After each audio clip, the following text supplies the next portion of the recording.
ಬಸವಣ್ಣ ನಿನ್ನ ಪಾದಕ್ಕೆ ವಂದನೆಗಳು. ಸುಮತ್ಸವಾಲಿ ತಮ್ಮ ಲಕ್ಷ್ಮಣ ಮೇಳಿಕೊಳ್ಳುವಂತವನಾಗು. ಅಣ್ಣ ದಂಡೆ ಕಾಡು, ಮೈತ್ರ ಕಾಡು, ಪಂಚವಜ್ಯ ಕಾಡು, ಈ 3 ಕಾಡನ್ನು ಯಾತ್ರೆ ಮಾಡ್ಕೊಂಡ್ ಬಂದಿದ್ದೇನೆ.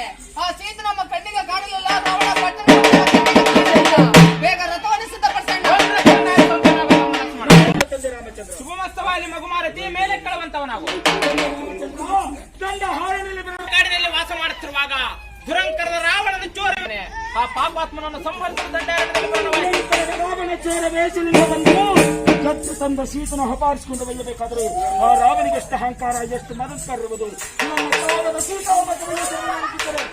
ಮತ್ತು ತಲೆಗಳು 20 ಬದಿಗಳು ಚಂಡಾಡುತ್ತಿದ್ದರು. ನೀಚೆ ಹೋದ ಮಾತುಗೆ ಚಿಂತಿಸಬಾರದು. ಅಪ್ಪಣೆ ಕಾಣಿಸುತ್ತದೆ.